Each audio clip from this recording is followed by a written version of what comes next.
Hey guys, welcome back to my channel. It's Dr. Daniel Choi. I'm here with a special video today. We are going to be doing a reaction video to one of my favorite medical dramas of all time, Grey's Anatomy. We're starting off with the very original season, Season 1, Episode 1, coming right after this.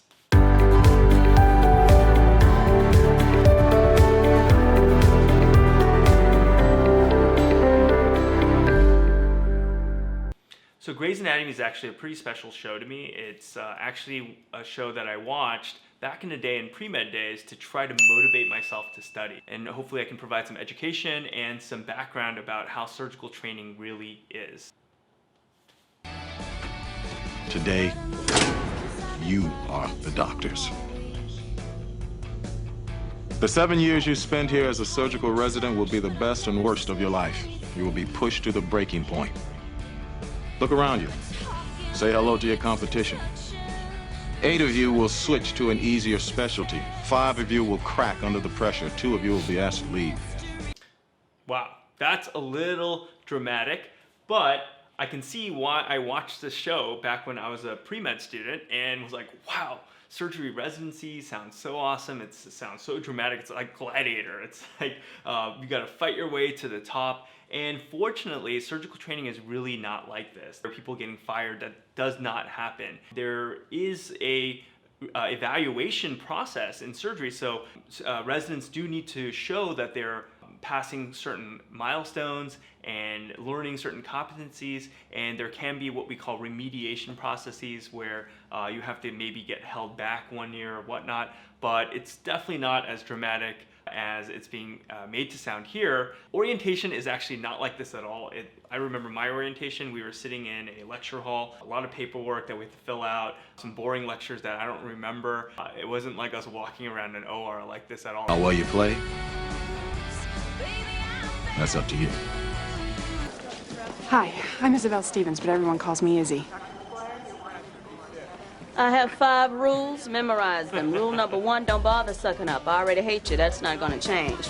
Trauma protocol, phone list, pagers. Nurses will page you. Pagers, is that a real thing? I actually have my wife's pager. She's actually a fellow right now in training, and pagers are still being used. When I was in residency, I used a pager just like this. Pagers, when they go off, the sound is just so piercing and so ridiculous, it wakes you up. Sound will wake you up from any deep sleep. And I still have PTSD because sometimes I'll hear my wife's pager go off and I'll kind of wake up and I'll be like, do I have to make a phone call? Do I have to call back a nurse? And this is the one way that a nurse can reach you, or any other staff in the hospital or any other doctor can reach you through this pager to make sure they get a hold of you. So yes, they are still being used. You answer every page at a run. A run, that's rule number 2. Your first shift starts now and lasts 48 hours. Your interns, grunts, nobody's bottom of the surgical food chain. Being a grunt as an intern or bottom of the surgical food chain, is that accurate? Yes, that is pretty accurate. So surgical training is really hierarchical, or it's structured just like the military, where you have ranks and the interns are at the very bottom right after medical school. Then you have a PGY2, PGY3, and so on and so forth until you get to the chief resident at the very top. That's your last year of residency. And then at the end, you become an attending after you graduate from residency, and that's the highest point of that hierarchy. And you kind of have to take orders. Like if something's happening and someone who's more experienced knows that this is a critical situation, they tell the intern, you gotta go and do this. You can't ask questions, you just gotta kind of do that. But there are instances where there's an ethical issue involved or whatnot. And again, just like the military, then you may have to break rank and not obey that particular order. But yes, what she's talking about is pretty accurate here. Call rooms. Attendings hog them, sleep when you can, where you can, which brings me to rule number 3. If I'm sleeping, don't wake me unless your patient is actually dying. Call rooms, I remember we had call rooms like that when I was on 24-hour call, and I would spend all night in the ER, and you'd be so exhausted that if you could just squeeze in a couple hours, you didn't care. But those call rooms were not like the Ritz-Carlton or anything. They were just very thin mattresses typically, and you could, if you were lucky, you could find a clean sheet somewhere from the hospital floor. But you were so tired and so exhausted, usually if you could squeeze in a couple hours, it wouldn't matter. So call rooms like that, pretty accurate. Yeah, doctors don't really go to the helipad. 15-year-old female, new onset seizures, intermittent for the past week. IV lost en route, started grand mal seizing as we descended. Is it 10 milligrams diazepam IM? No, the white lead is on the right. Righty, whitey, smoke over fire.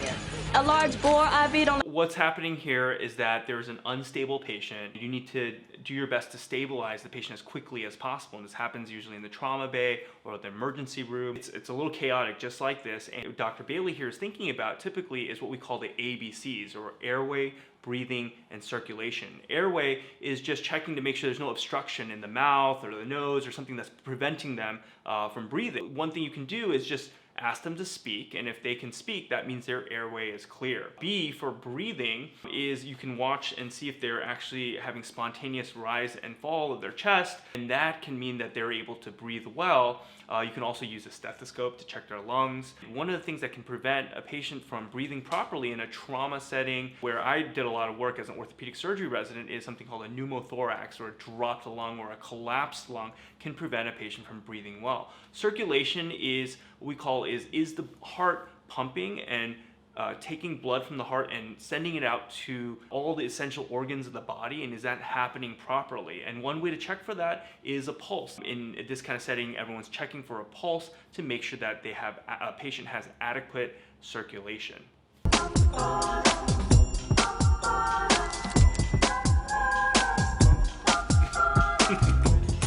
What are you doing here? I heard every year the attending on call picks the best intern and lets them perform a procedure during the first shift. I'm just saying it's what I heard. Go away. No. What Christina is doing here is typical in a surgical residency. When you sign up for surgical residency, you're an eager beaver medical student. I can't wait until I'm a resident, I'm going to be able to do these surgeries. And unfortunately, that's not the case. The first year or two, you're actually spending a lot of time not doing surgery and while running the floors, making sure patients who are on the floor after surgery, or they're pre-oping the patients, patients who are getting ready for surgery, you're really figuring out how to manage those patients, because as a surgeon, you need to know what your whole entire care team is doing. Vitals, checking labs, making sure that imaging studies are checked up on, and that's really what an intern spends a lot of time doing, not necessarily an OR. And so this is very true. I remember as a first year and second year, you really wish you were in the OR more, but that wasn't always the case. And You're lost. I'm not lost. How are you feeling? How do you think I'm feeling? I'm missing my pageant. You're missing your pageant. The Spokane Teen Miss? I was in the top 10 after the first 2 rounds. This is my year. I could have won. Hello? You're so lost. What are you, like, new? this is also pretty accurate. Again, this show is doing a great job of portraying the first day of intern year, because I remember my own first day of intern year, I was lost. I didn't know where the bathrooms were. I didn't know where the cafeteria was. They have those little clean utilities where there are locked doors and you need to know a code to get in to get the dressing supplies. And I didn't know the code. So I remember asking someone and recording them into like my cell phone, making sure I had them. And you couldn't even log into your EMR because you didn't know your password then. So the first day is so bewildering. And that's one of the hardest parts. It's not actually learning the medicine. It's like getting used to the hospital that you're working in. That's the toughest part of intern year. Very accurate again. George O'Malley. Me? You'll scrub in for an appendectomy this afternoon. Congratulations. Enjoy. He looks worried. His file. George O'Malley barely made the cut to get in this program. He's not your guy. Oh, he's my guy, all right. Every year you pick your guy, and every year your guy suffers more than any other intern on Terrorize one and the rest fall in line. I get it. This is unfortunately kind of a realistic aspect of surgical training where some surgical attendings feel that tough love is the best love, and by being tough on someone, that they're helping them become a better surgeon. I don't necessarily agree with this. I think that more of a nurturing environment will probably produce better surgeons, but it is true that fear is a very powerful motivator, and that if an attending is going to be tough on you, we'll make sure that you're on top of your game when you're in front of that attending. But yeah, this definitely can happen in some surgical training environments. Expected, but Identified like a removed air gate clot Open, identify, like, irrigate, close. He's gonna faint. He's a fainter. Nah, code brown, right in his pants. He's all about the flops, but he's gonna sweat himself on sterile. $10 says he messes up the McBurney. 50 says he cries. I'll put 20 on a total meltdown. 50 says he pulls the whole thing off. That's one of us down there. The first one of us. Where's your loyalty? If anyone has seen a surgical theater like this where everyone's overlooking the surgery, comment down below and let me know which hospital you work at, because this I've never seen in my training. It typically doesn't happen. You're not going to have a bunch of residents watching other residents because, first of all, there's a lot of other work to be done in the hospital. So no one's sitting around watching another resident doing a surgery. Heard of some institutions live streaming their surgeries, actually. I've heard of this happening recently, but this typically isn't done. And I completely agree with Meredith. They've got to stick together as residents and work together to try to get through this difficult day together. Scalpel.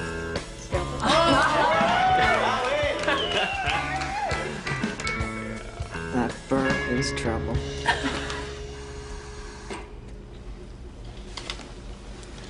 More pressure.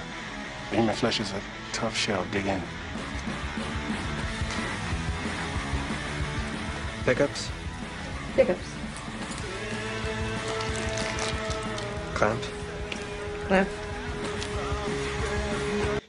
So you see Dr. Burke hovering over George here, watching his every move, and that's actually pretty realistic of surgical training, because you have to wonder, where do surgeons learn how to do the surgery, right? They have to do a procedure first time, a second time, a third time, and someone has to supervise them. And this is what actually happens in surgical education. And patients who go to academic centers where they know there's an intern or resident or fellow, they're usually told that, or made aware that there's trainees around and they may be supervised in doing that surgery. The first time I did an ankle fracture, of course I would read the night before, make sure I knew every step of that surgery, all the anatomy, where the nerves and the blood vessels were. But during that first case that I've never done before, it was pretty nerve-wracking, but I always had an attending surgeon supervising me closely, watching me like a hawk, like you see Dr. Burke here. And if you stray just a couple millimeters from where you're supposed to be, he'll be there definitely to stop you or, correct you. And that's, really how surgeon is developed. And this is why surgical education is very difficult. You can see that a mistake could be made, but it's really up to the attending surgeon to make sure that that trainee performs the surgery safely. I'm there. He got the peritoneum open. I'm out. I told you he's gonna pull it off. So George, come on.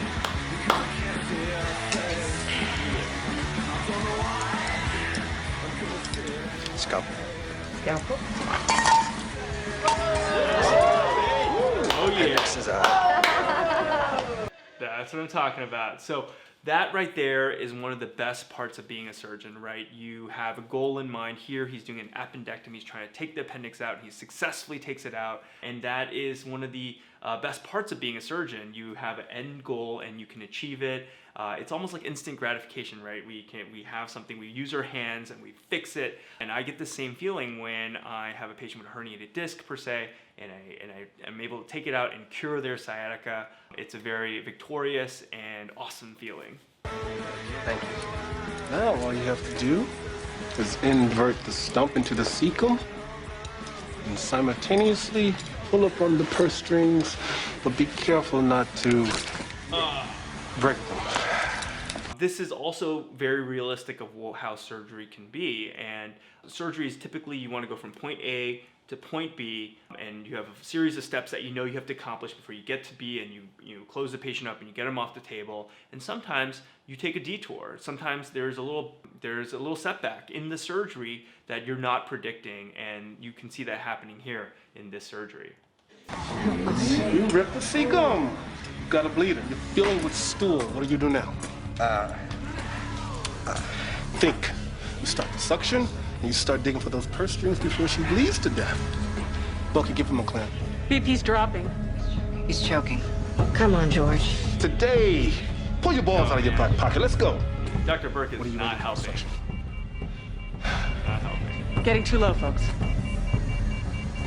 Dr. Burke. Get out of the way. Past idiot. Get him out of here. Suction. Clamp. Is also realistic of surgery in general. There are moments in surgery can go badly, and a surgery you can have one complication after another piling on top of each other, and suddenly the surgeon feels like their back's against the wall and what George did here, he froze. That is not what you want to do as a surgeon, and surgical training is meant to try to prevent this from happening, obviously. And surgical training can be stressful and sometimes can be overwhelming, and it might not just be in the middle of a surgery. Sometimes you are in the middle of a call shift where you're backed up and you have 20 consults that you have to handle as the in-house orthopedic resident, and you're the only doctor in the house and you are overwhelmed. That can possibly happen, and that feeling of stress and being overwhelmed is training for situations like this in surgery. And those scenarios are trying to elicit or trying to train is for a resident to remain calm, to take a breather, and not think about how overwhelmed they are, but to really focus on the next step. What's the next step to get out of the situation, get the patient out of the situation, and fix the situation? And so always thinking positively, taking a deep breath, calming down, calming your nerves, and figuring out, okay, what can I do right now to fix the scenario? And unfortunately, George is not there yet. 4B's got post-op pneumonia. Let's start antibiotics. Are you sure that's the right diagnosis? Well, I don't know. I'm only an intern. Here's an idea. Why don't you go spend 4 years in med school and then let me know if it's the right diagnosis? She's short of breath. She's got fever. She's post-op. Start the antibiotics. God, I hate nurses. Just a tip, if you are going to be an intern or a resident, do not do this. Do not follow Alex's lead.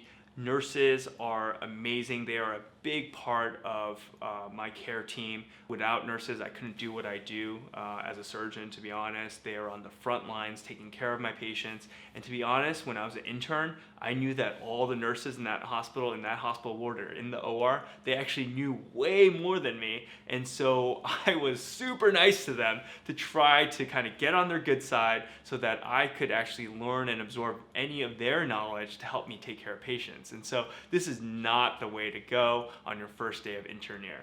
22. Heart stop. Code blue. I'll get it. Right away. Really pulling out all the stops in this show. Literally every exciting or crazy event that can happen in the hospital is happening during this episode. We have a code. 19 seconds. So what is a code blue? Code blue is when someone's a patient on the floor or in the OR, their heart stops, or basically there's a cardiopulmonary issue where they're not breathing, they're not responsive, and then time is of essence. So code blue gets called overhead in the hospital, and there are certain physicians and certain nurses that are on that code team that come rushing into that patient's room and start all of those things that we talked about before, the ABCs, to try to figure out how to resuscitate this patient, and that's what's going on here. Charge to 300. 300. Anything? 27 seconds. Charge to 360. Come on, Katie. 49 seconds. At 60 seconds, you're supposed to admit another Charge drug. again. Come on, you can do this. Charge Go. again.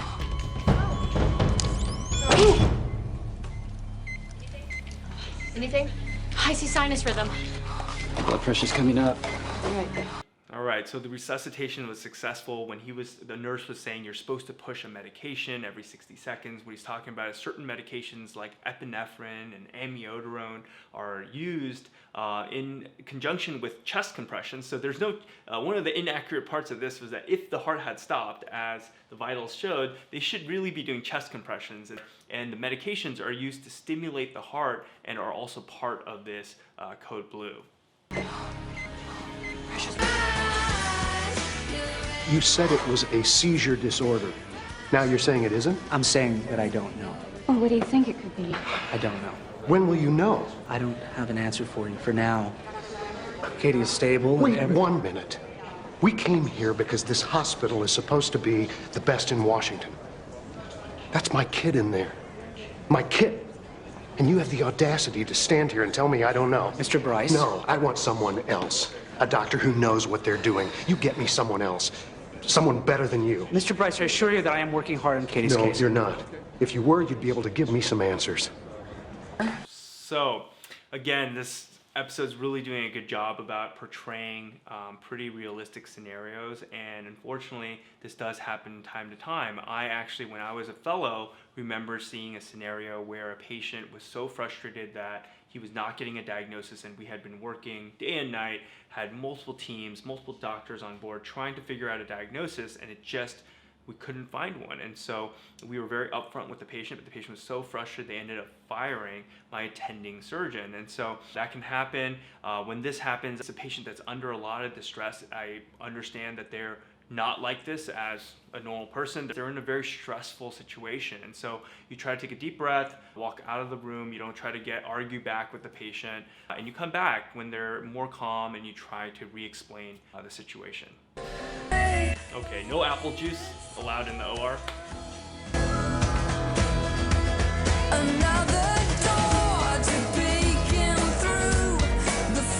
So when a mask comes off in the OR like that, probably not a good sign.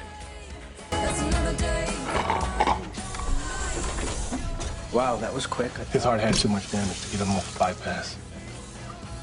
I had to let him go. It happens rarely, but it does happen. The worst part of the game. The worst part of the game. Dr. Burke is completely right here, and this is the worst part of our job, and that is complications as a surgeon. So I always tell my patients that I can do a surgery perfectly, I can do every step properly, but I can't control who has a complication. There's going to be a certain percentage, 5 to 10% of patients that has a complication that the patient is unlucky. It can be as simple as a wound infection to nerve damage to, unfortunately in this case, patient's loss of life. Patient passes away during surgery. That's pretty rare. I don't really deal with that much in spine surgery, but in other high-risk surgeries like cardiac surgery, that could be more of a possibility. And it really is the worst part of our job. Every surgeon, we talk about it, we carry a graveyard around of our complications. We always think back and we wonder, could that complication have been prevented if we did something a little differently or change the treatment plan? And typically, no. Typically, you did everything in your power to help that patient get better, and it was just bad luck. Breath, did you get an ABG or a chest film? Oh, yes, sir, I did. And what did you see? Oh, well, I had a lot of patients last night. Name the common causes of post-op fever. Yes. From your head, not from a book. Don't look it up. Learn it. It should be in your head. Name the common causes of post-op fever. The common causes. So this is, what's going on here is pimping. Med students know that term. It's where an attending will sit there and grill a medical trainee about certain conditions. And again, here it's a little bit of fear involved. You never want to be asked a question and be caught flat-footed like you don't know the answer. And here Alex is kind of failing these questions, unfortunately. Can anybody name the common causes of post-op fever? Wind, water, wound, walking, wonder drugs. The 5 W's. What do you think's wrong with 4B? The 4th. Boom! So Meredith here just basically owns Alex. She knows the answer. And the answer here, what he's asking for is what are causes of a postoperative fever, which is usually a temperature of 101.5 after surgery. And there's various things we think about. This wind, water, wound, walking, and wonder drugs is what she mentioned. And all of those have to do with various potential diagnoses. So a wind relates to the lungs, and one of the causes, we call it atelectasis, which is collapse of the lung that can cause a fever. The other one is water, which can happen typically 3 days after surgery, which is a UTI relating to urine, right? So water, and a urinary tract infection. So sometimes we use a catheter that drains the urine out. For patients, that can be what we call a nidus 4 infection. So water. And then wound is checking the actual surgical site to see if there's any redness or pus coming out of the wound to make sure that there's no infection. And the fourth thing I mentioned was walking, which is if a patient is not walking working well, and we'll get into this a little bit later, is that they can develop a blood clot, and with that blood clot, that can cause a fever potentially. And then wonder drugs is actually just drugs that can cause fever. You can get what we call a drug fever. Certain drugs, just patients react and they get a fever from it. So that was a differential diagnosis. You walking. I think she's a prime candidate for a pulmonary embolus. How would you diagnose? Spiral CT, VQ scan, provide O2, dose with heparin, and consult for an IVC filter. Do exactly as she says, then tell your As an orthopedic surgeon, I think about this diagnosis quite a bit, pulmonary embolus. What is a pulmonary embolus? Pulmonary embolus is where a blood clot can actually develop in the legs, and the clot can break off and travel to the lungs. And this can be life-threatening and can also be very dangerous. The diagnosis that she talked about was correct. The first thing that you would get is something called a CT, or she called it a spiral CT, or a CT scan of the chest with contrast. You deliver dye through the blood vessels, and if there's something called a filling defect where the clot is blocking the blood vessels in the lungs, and the CAT scan picks that up and shows that the lungs are not being filled up, that's how you diagnose a pulmonary embolus. And she also said administer heparin, right? So heparin is actually a drug that thins blood. It's a blood thinner, and that prevents a blood clot from propagating. The last thing she mentioned here is placement of an IVC filter. So an IVC filter is actually a device that you can put in through the blood vessels. Vascular surgeons do this, and it's like an umbrella device, and you actually put it in your IVC, or inferior vena cava, and it sits there, and it actually catches blood clots that come up from the legs and prevents them from hitting the lungs. So that also can be used to prevent a pulmonary embolus in certain situations. There's also varying indications for why an IVC filter is used. I'm not going to get into that in this video, but maybe a topic for a future video. And that I want you off this case. I'd know you anywhere. You're the spitting